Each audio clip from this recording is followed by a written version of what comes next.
Good morning, Venues family. How are we today? It's good to see everybody this morning. I hope you all had a great 4th of July. I see everybody has their fingers, so that's good. That is good. Well, we love you guys so much. We thank you for joining us this morning. If you're watching us online, thank you for joining us. If you guys are able, would like to stand as we sing some songs together, that'd be wonderful.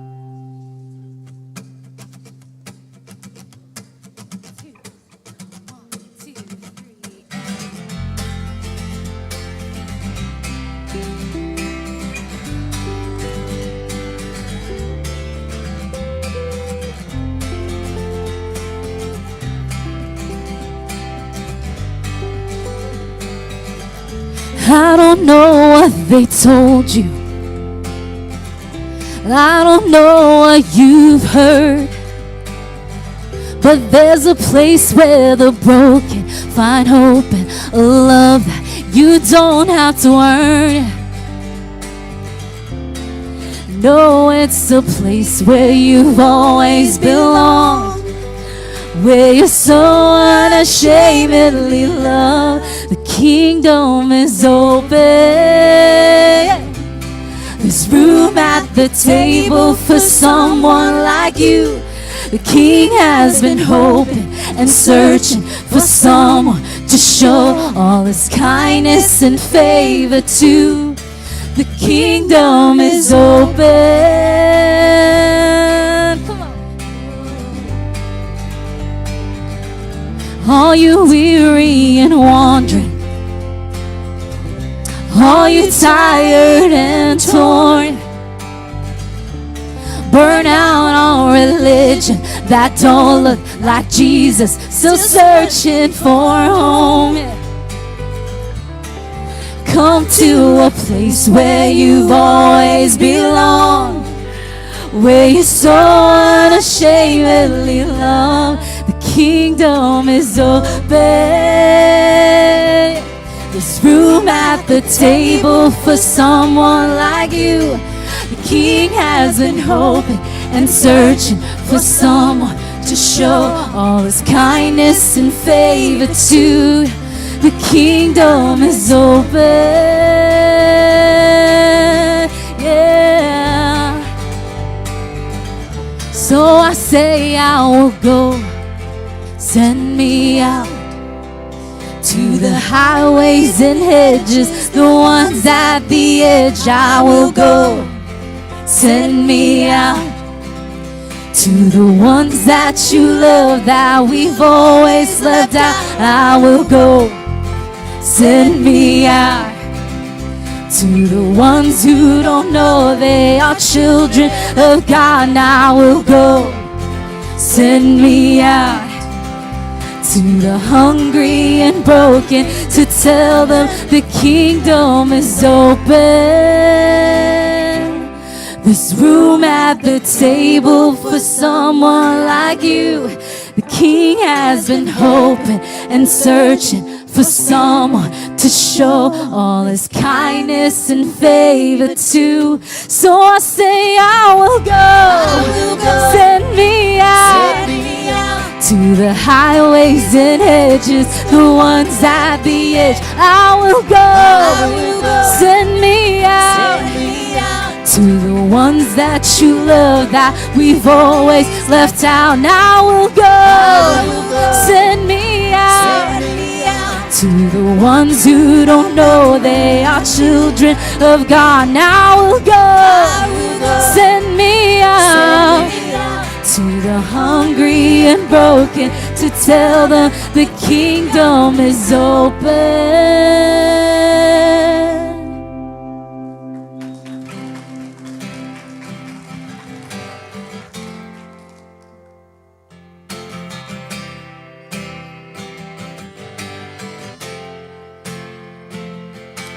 When darkness tries to roll over my bones,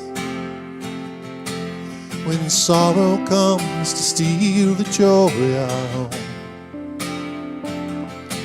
when brokenness and pain is all I know, I won't be shaken, I won't be shaken,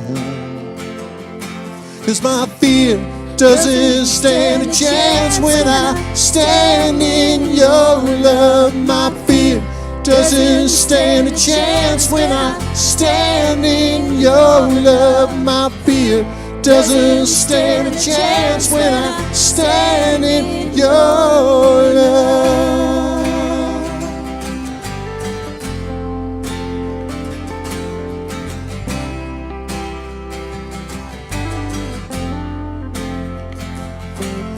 Shame no longer has a place to hide. I am not a captive to lies. I'm not afraid to leave my past behind. I won't be shaken. I won't be shaken.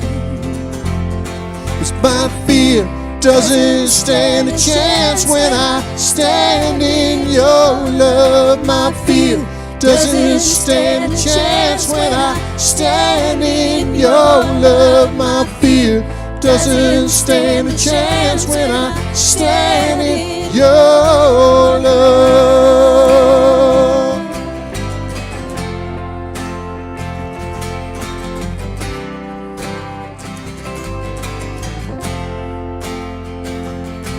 There's power that can break off every chain.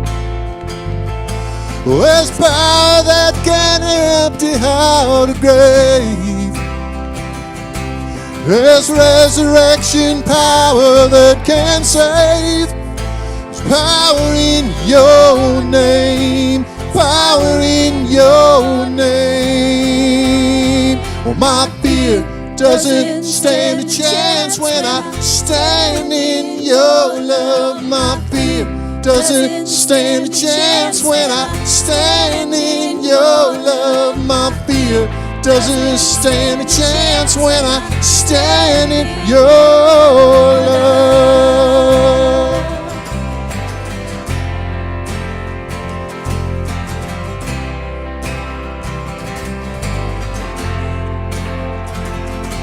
My fear doesn't stand a chance when I stand in your love. My fear doesn't stand a chance when I stand in your love. My fear doesn't stand a chance when I stand in your love.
morning. My name is Michelle, and whether you drove here this morning or you're watching from wherever life has you today, we are glad you're here with us. For the parents in the room, Family Venue is already in full swing. Head to the kiosk, get your kids checked in, and then come settle in for service. You'll get a 4-digit code when you drop them off. Keep that close because if we need to reach you, it'll pop up right on this screen. And if your little one is riding out the service with you, totally welcome. Just know that the wiggle room is off the lobby if you need a minute, and the service plays live in there as well. Thursday nights, we're at Mother's Brewing downtown for Bart Church, 6:30 p.m. Casual, no dress code, just good people. Bring someone with you.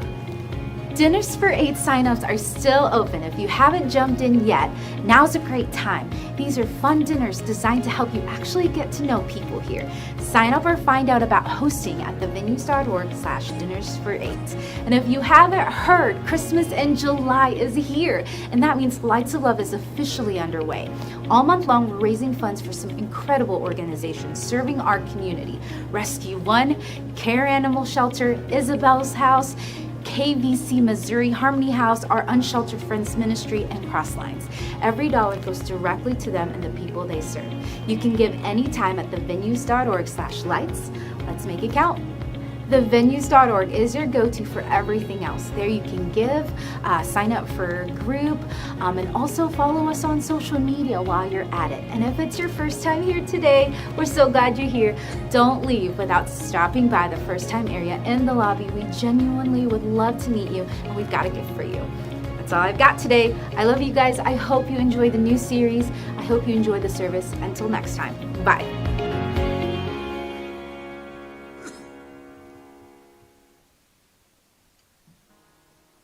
Well, good morning, Venues, and thank you so much for being here with us today. The day after 4th of July, I know I'm a bit more crusty today from my sunburns. I am burning underneath these clothes, but I am so glad that I'm here, and I am so glad that you guys are with us and you decided to choose to spend part of your weekend with us today. We are so excited for our next song. We have a special song every single Sunday where we have volunteers come and pass around buckets for offerings and gifts. Today's song is Let the Sun Shine by Katrina and the Waves, and how timely for that to be our first song as we go into Lights of Love, giving back to the community, sharing some of the light that we all believe is both within us and the light that we want to share out and into our communities. We thank you so much for being here. Volunteers, you can start making your way to come to the front, and with that, I'm going to give it over to the band to play Let the Sun Shine.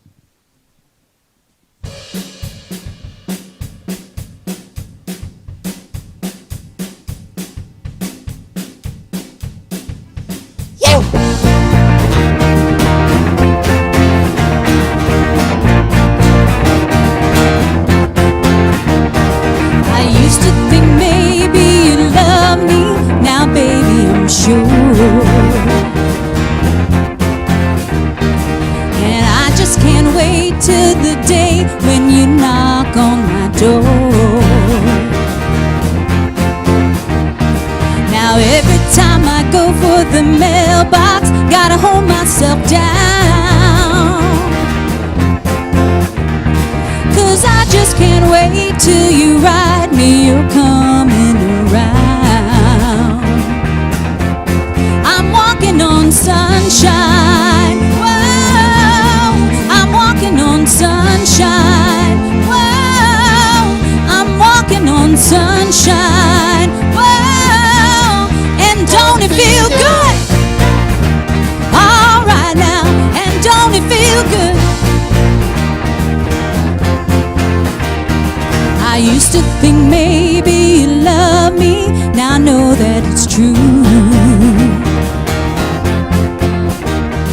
And I don't want to spend my whole life just waiting for you. Now I don't want you back for the weekend, not back for one day. Now, now, now, baby, I just want you back, and I want you to stay. I'm walking on sunshine, whoa, I'm walking on sunshine, whoa,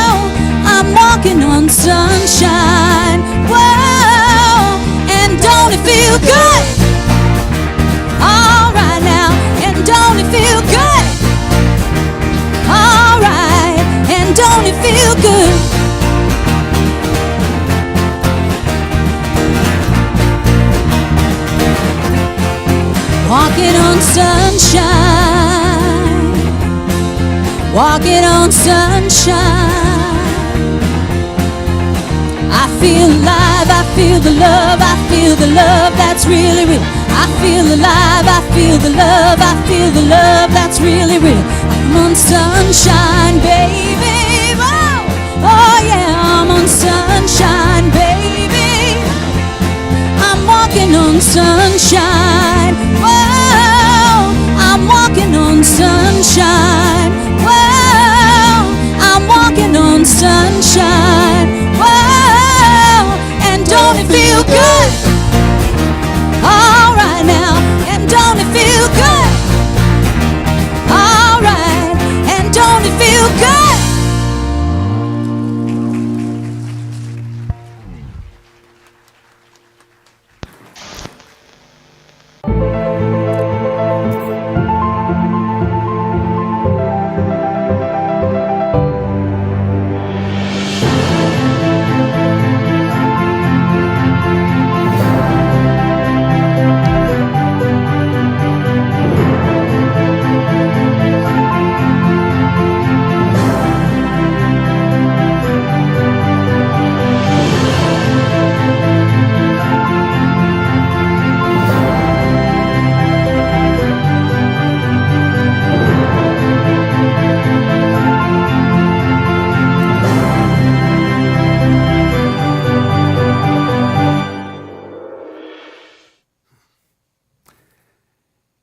You know, one thing I have realized over the last several years is that if you're ever out with a group of friends or your family or whatever kind of cluster of people you're with, there's pretty much always one person who is in charge of the photography for that group, right? Like they're the person who, no matter where you are, they're gonna like grab their phone and snap a selfie or make sure everybody gets together. And that job almost always falls on one person in every group. And for me, I realized that in my family, with Morgan, that person is me. Recently, we had the opportunity to travel around a lot of Europe, and as we were doing that, it became very evident that Morgan took like 3 pictures and I took like 300. But out of all of the pictures that I took, I actually want to show you the one that to me, I think might be the single most important photo I took, and it's this. And it's nothing that's like amazing. It's not like a tourist spot. It's a little spot in Italy. But what I want to point out are the 2 people that you'll see on the left side of the screen. The person facing us is my wife, Morgan, and the gentleman that she's talking to was our first exchange student. Her name was Miriam. It was her dad. And what made this such an interesting photo to me is that they were carrying on a conversation, except Morgan only speaks English, and her dad only speaks Italian. Now, granted, because he's from Europe, he speaks better English than most of us speak any other language, but they were talking and they were communicating and they were kind of seeing where different things were. Now, I don't know if you've ever been in a situation like that before, right? Where you're in a space where it just seems like everyone else is speaking a different language than you. Maybe it was the first time at a new job and everyone at that job was using all of these abbreviations. And you're like, none of this makes sense yet. Or maybe it was like the first time you came to a particular church and the pastor was up there talking about all these like highfalutin things and they were like, go to this and that. And you were like, or maybe you've been fortunate enough that it happened one time when you were traveling and you were walking down the street and there was this street vendor that was selling food that you didn't exactly know what it was. And so you kind of like pointed at it. And even though you couldn't speak the same language as the vendor, you ended up with something. And it was the most delicious thing you've ever put in your mouth, and you've tried to recreate it and just can't. But the reality is that we often find ourselves in spaces where we don't speak the same language as those around us anymore. Some of that is because of the algorithm, the fact that your TikTok algorithm or your Instagram or your Facebook or whatever it is shows you different things than it shows me. And it's actually into that space that we're doing the series that we're going to be doing over the next 4 weeks for that specific reason. We're going to be doing a series over the next 4 weeks called Streaming. And basically the reason for it is this.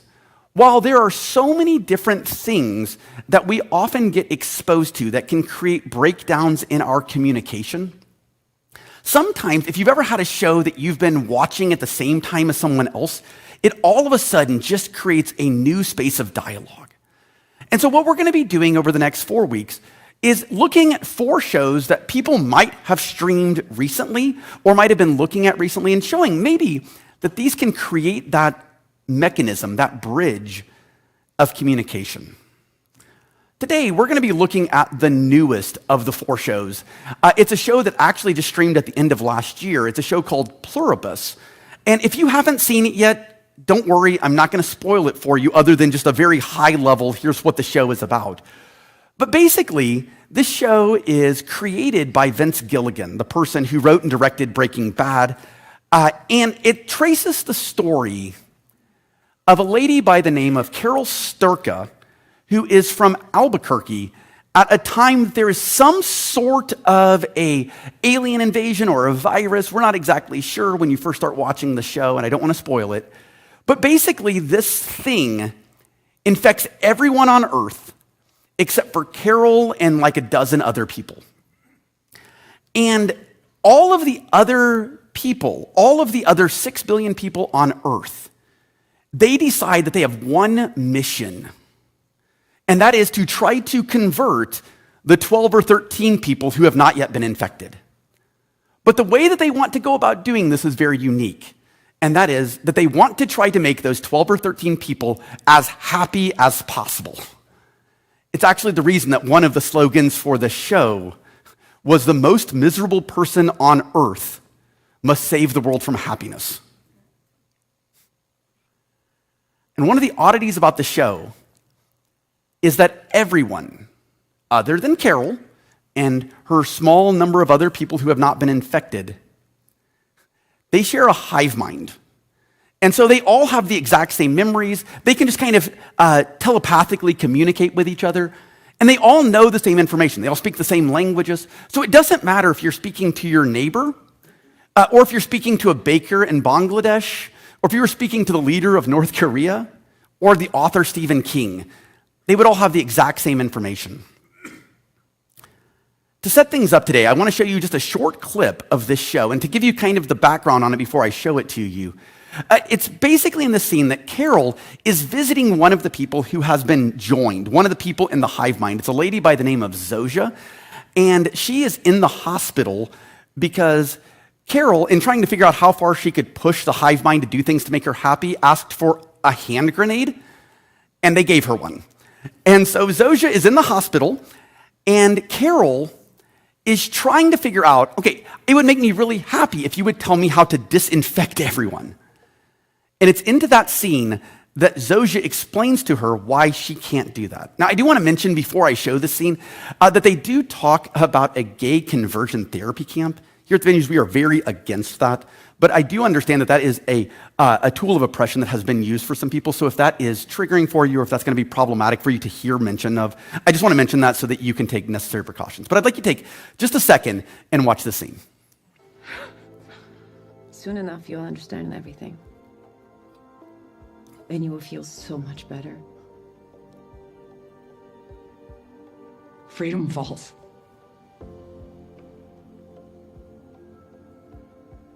You know what that means, don't you? Of course you do. You know everything. Tell me about it. Tell me about Camp Freedom Falls.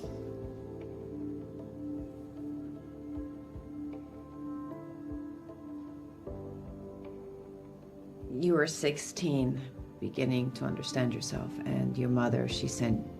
Yeah, go on. What'd she do?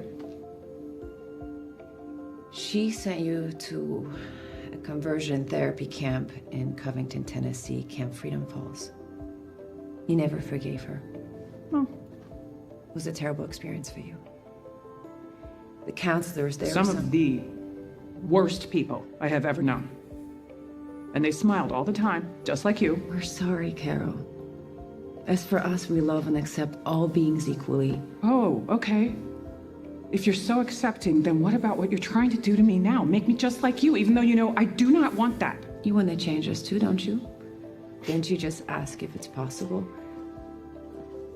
there is something else to consider. We know what it feels like to be you, to be alone, to suffer. We've been you, but you've never been us.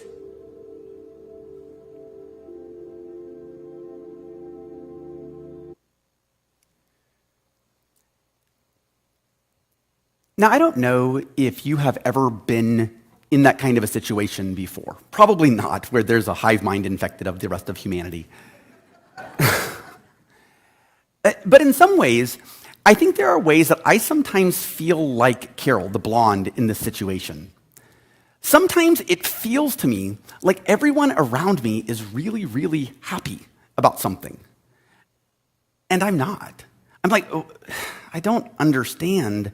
And no matter how much they try to explain it to me, they might as well be speaking Italian because I don't understand what it is that they're saying.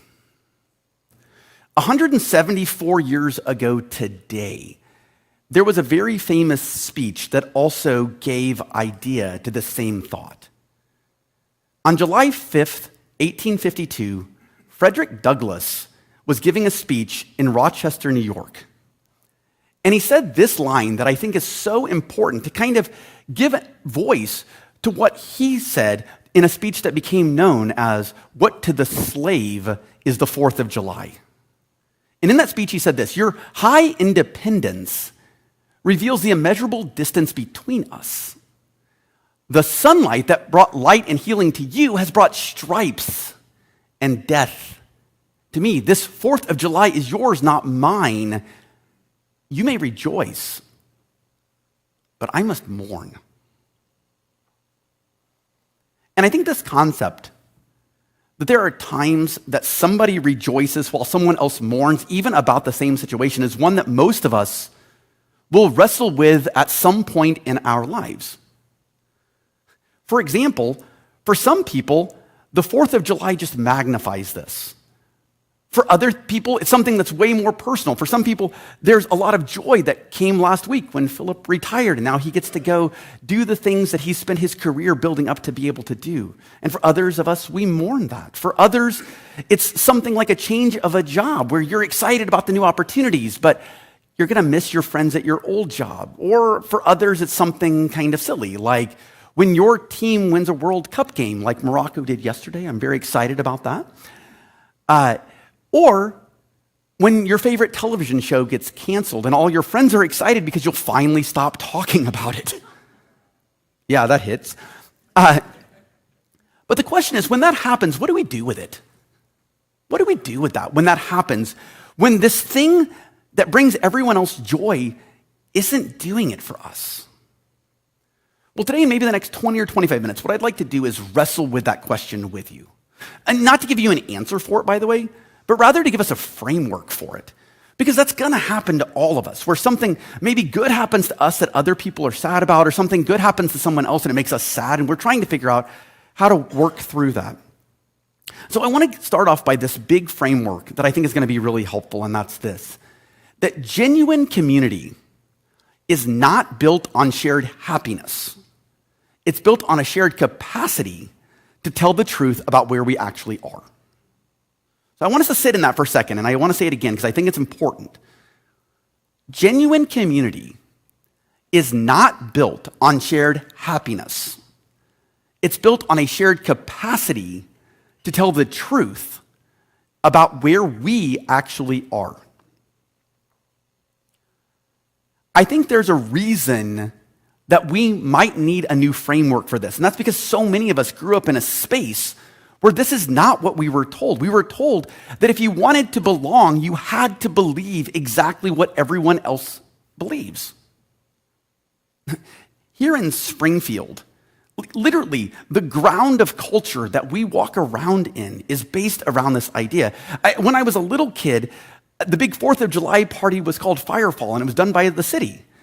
And then it was changed because a large church in the area started having a different fireworks festival called the I Love America Festival. And although that festival ended up stopping in 2011, I actually want to show you a couple of pictures from that I Love America Festival. Take a look at these pictures. You see, I Love America, people eating and having a good time with families, a T-Rex, because nothing says 4th of July like a dinosaur. But I think for many of us, when we look at this, when we think about this, this is the culture that we live in, a culture that so often mixed faith and patriotism, and that told us that how we interact with community is that we start from a place that says we all love the same thing. We are all saying we all believe the same thing. And the problem with that, at least for me, may not be a problem for you, and that's okay. But one of the things that I've been thinking about is that when you start from the place that we all have to agree, there's not much space for debate. So what happens when all of a sudden you have a slightly different opinion? Or what happens when you express a difference? I just don't understand why we're doing this. What happens to that space? And for me, and it may be this way for you too, that it became a reason that when we realized that there was some difference, it was hard to stay in the community where we were. Because we started believing that we had to have the same experience as everyone else in order to have community at all. In the Bible, there's this wild story where this happens as well. It's in the Christian Old Testament, or what's called the Hebrew Scriptures. It shows up in the book of 1 Kings, chapters 18 and 19. And it's this story about this prophet by the name of Elijah. And when we think about prophets in the Bible, we're not talking about someone who has like a crystal ball who can like see the future. What we're talking about is someone who speaks truth about what's happening right then. They're kind of the spokesperson for God. And what was happening at this time is that Israel and a bunch of the other countries around Israel were having this, my God is bigger than your God fight. The same way today that we might be like, my country is better than your country, or my flag is better than your flag, kind of thing. We were having that debate. And into that space, Elijah basically tells the people of Israel, look, you've got to make a decision. You've got to stay on one side or the other. Either you serve the God of Israel, Yahweh, or you serve Baal. You've got to make a decision. And their response at first was not what he was hoping for. I want you to see what it says that they did in 1 Kings 18:21. It says this. It says that the people did not answer him a word. And so here's this guy. He's the prophet of God. He's the spokesperson for God. And he says, you need to figure out which side you're on. And they're like, no, I'm good. I don't need to make a decision yet. And so Elijah gets upset. And the story says that he basically looks at the prophets of Baal, this other god, and he says, look, we need to figure out which God is actually better. And so they have one of the very first firework shows of all time. Basically, they create these altars, these things out of stone, they put an animal on top, and Elijah says to the prophets of Baal, look, like, you call down fire from your God, I'll call down fire from my God, whichever one actually burns the altar wins, let's go. And the prophets of Baal try and nothing happens, and the story in the Hebrew text says that Elijah prayed and that Yahweh sent fire from sky, and it just eviscerated the altar. And when I was growing up, that was the Sunday school story.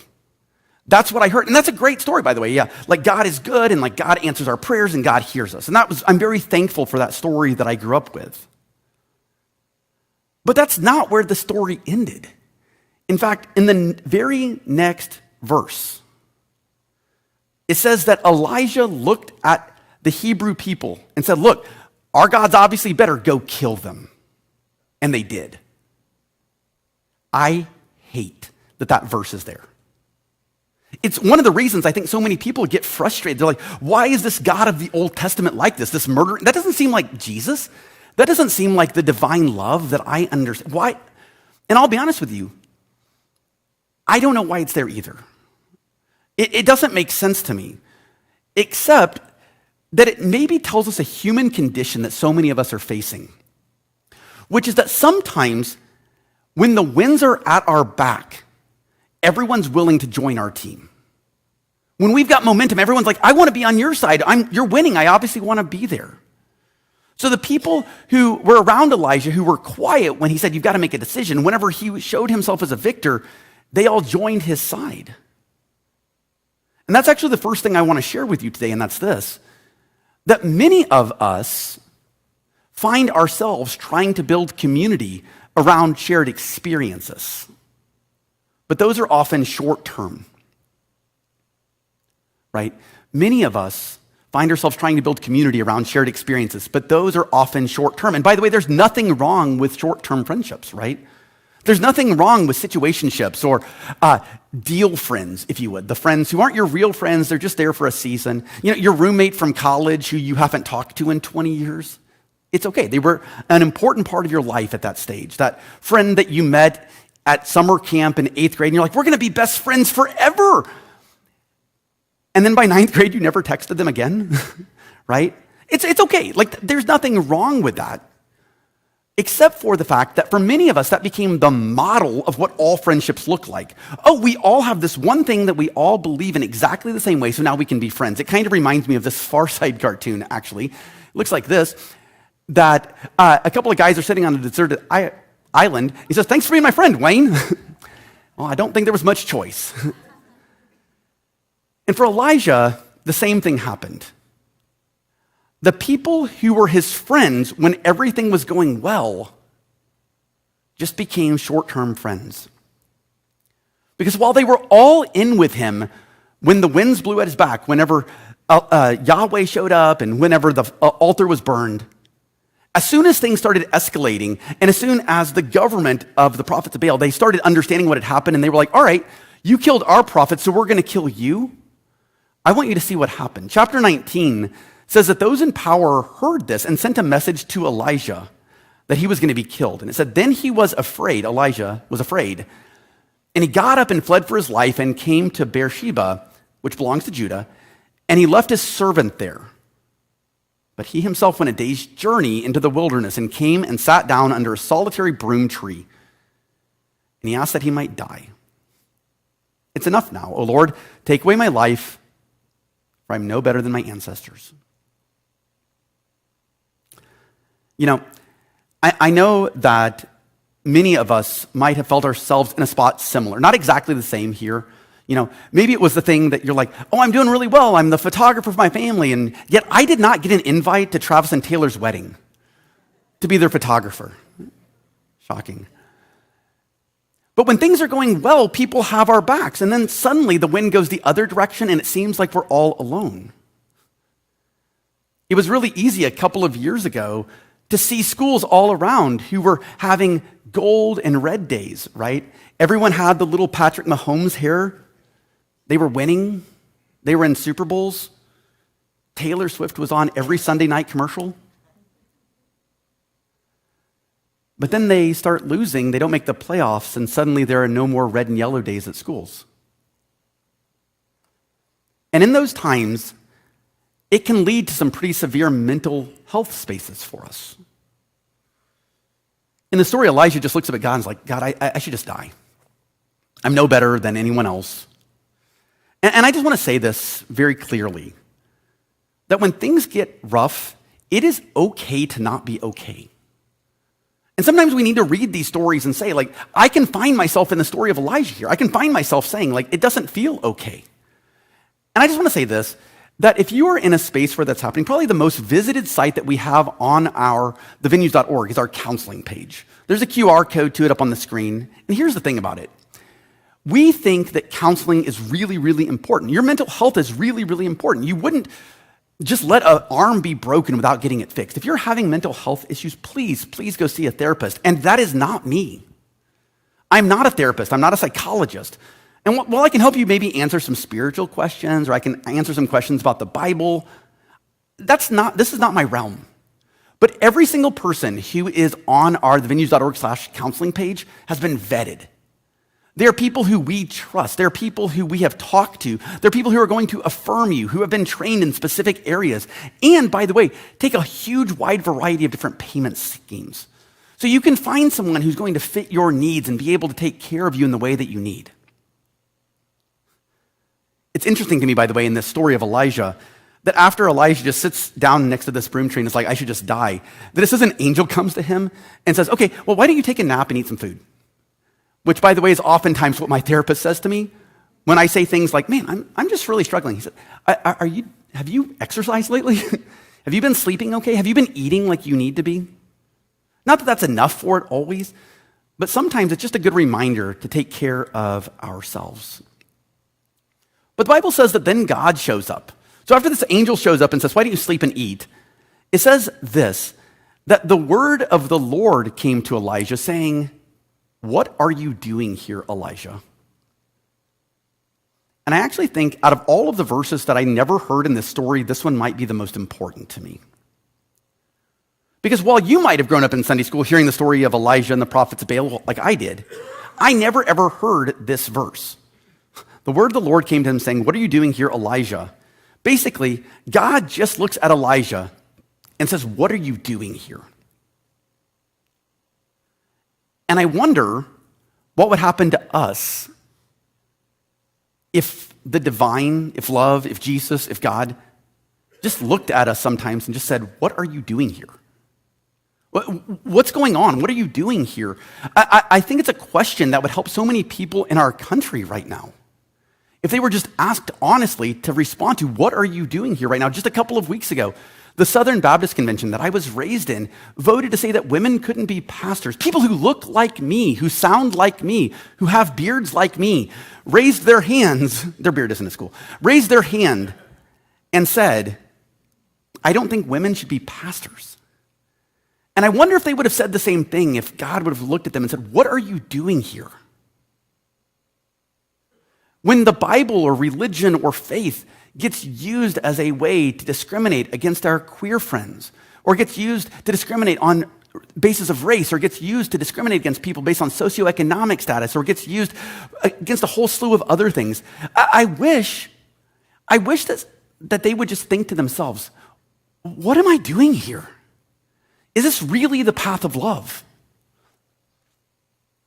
Not to throw stones, by the way. I think there are times that we need to do this. I think there are times that I need to ask, what am I doing here? And I'll be honest with you, I think most churches should ask this question. Because if the answer of what are we doing here is just, I had nothing else to do on a Sunday morning, I think we can find an equally good answer, right? Recover from a sunburn, go to the lake. But when people ask me this question, what are you doing here? I want to tell you what I tell them. When people say, why do we still have church now that Philip's retired? Let me give you some really, really good answers. Number one, we help keep people alive through things like our safe parking program, our weekly meals for our unsheltered friends, and our cold weather shelters. There are thousands of people in Springfield right now who are alive because we come together and pool our money to make sure that those who are less fortunate have access to things. Yeah, thank you.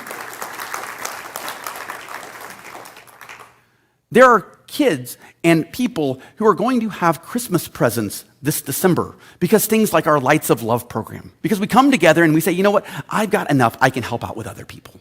There are people who are going to be able to survive the winter or able to cool off in the summer, able to get a meal on a Thursday night or a Friday morning because we come together. Not because we need something to do, but because we earnestly believe that Springfield needs the venues. We also help people have a place where their hearts are healed and their doubts find voice. We know that too many people have been excluded from faith communities because they believe something differently. They didn't already believe the exact same things, and they were just told, like, you can just leave. They were told that they should leave because of who they love, or because of the color of their skin, or because they didn't have the right outfit on, or whatever. And we want to be a place where people can find healing because we want to be a people that imagines a world driven by love. A world where people's lives are transformed by asking, what are you doing here? And answering that. We're keeping people alive and we're giving people hope. And that's actually the final handhold that I want to kind of give us today, and that's this. That real community happens when we allow everyone to be who they truly are, right? Like, real community happens when we allow everyone to be who they truly are. One of the worst feelings about being alone is when you feel like you're doing everything right and you're still alone. In Pluribus, Carol can't understand why everyone else isn't trying to get the infection cured. And when those in the hive mind remind her that everything is peaceful now, that they don't have to lock their doors because they all share the same memories, she gets frustrated because she reminds them that they don't have autonomy. She feels like she's fighting the good fight. She thinks she's doing what's right. And I want to just kind of make an aside here and say this. Most people are trying their hardest to do what they think is best. It's part of our belief here at the venues that people are intrinsically good, by the way. Most people are trying their hardest to do what they think is best. They're waking up every morning thinking, what can I do to make the world around me a better place for my family and my kids? And I think when we start understanding that, we start treating people differently. It just might be that their best doesn't align with what is our best or in our best interest.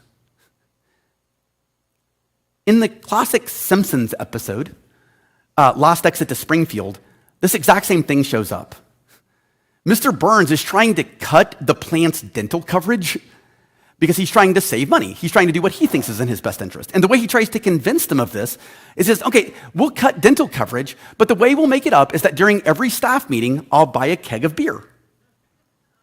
And one would think that Homer would be all over this, except he realizes that Lisa needs braces.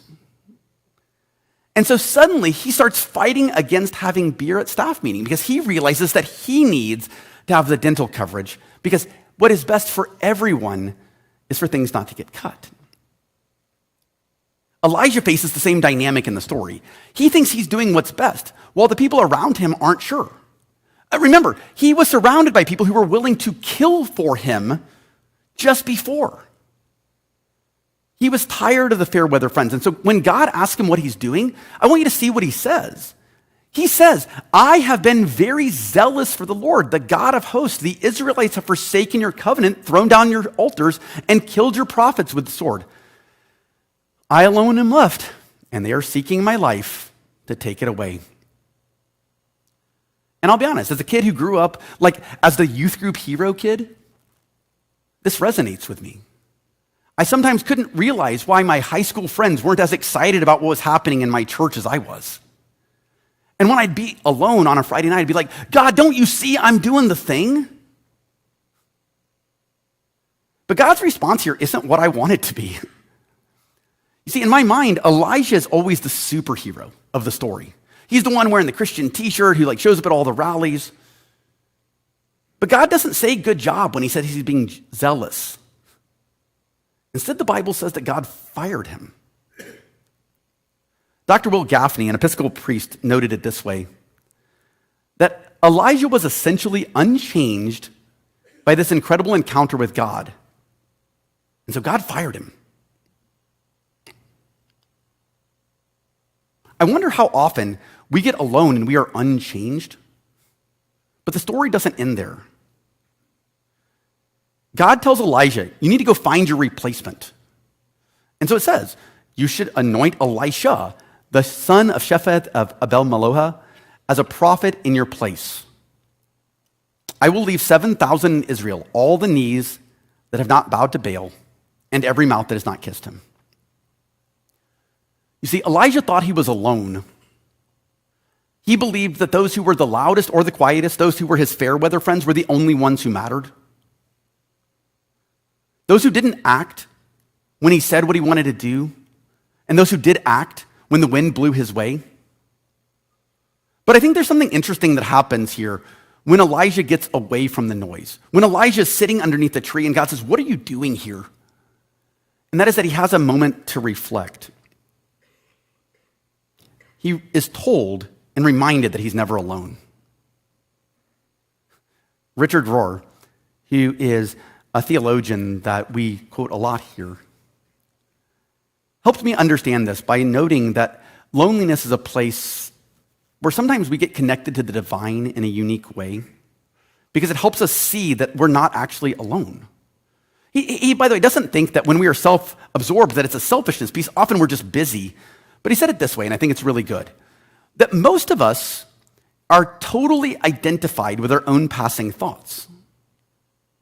Proper distance from ourselves would allow us to see our radical connectedness with everything else. and such radical connectedness is holiness itself. In other words, sometimes the reasons that we have a hard time connecting to people is because we don't know who we are. So this morning, maybe the divine can ask you, what are you doing here? And gives us some chance to think about who we actually are. Because Roar's idea here, that we just need some kind of a contemplative look, is the exact same thing that Carol needed in Pluribus, that Elijah needed in the Hebrew scripture. But what God said to him instead is that there were 7,000 people. They just weren't the loud ones. They were there with you the whole time. Dr. Dan Eptison, who's an Old Testament professor, finishes this up today, and he says this: God highlights the existence of 7,000 Israelites to emphasize the substantial size of the nucleus of God's faithful community.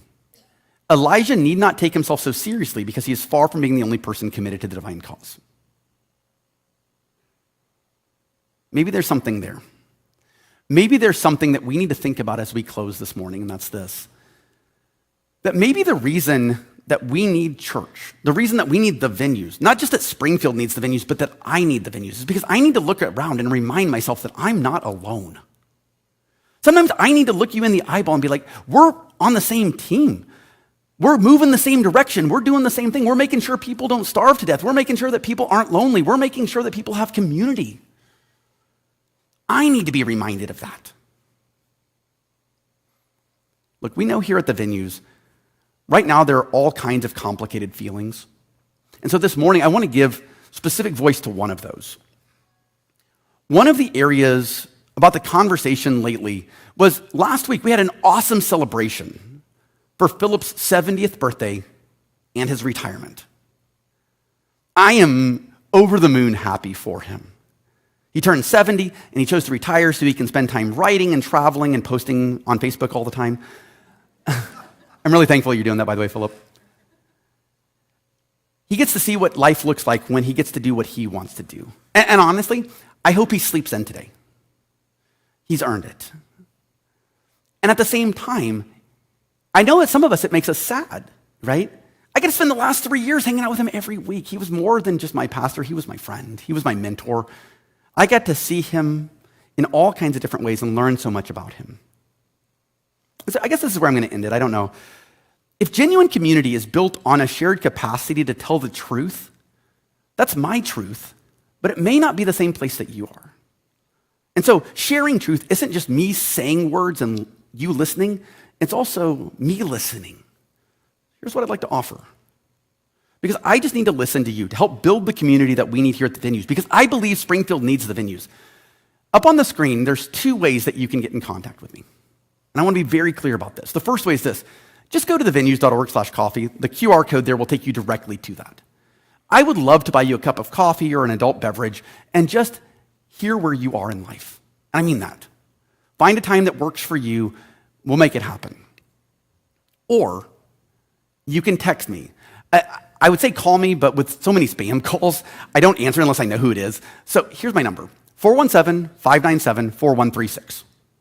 You can text me anytime. Because I truly believe that the way that we move forward to make sure that Springfield has the venues is that we work together, that we share our community together, okay? Because I'm here for you just like you're here for me, because when I look at you, I know that I'm not alone. And I want to not be alone together, all right? With that said, you would have noticed maybe a few times during the service that there was a Q&A number that popped up. If you had any questions during the service, you could have texted that number in, 417-413-1611.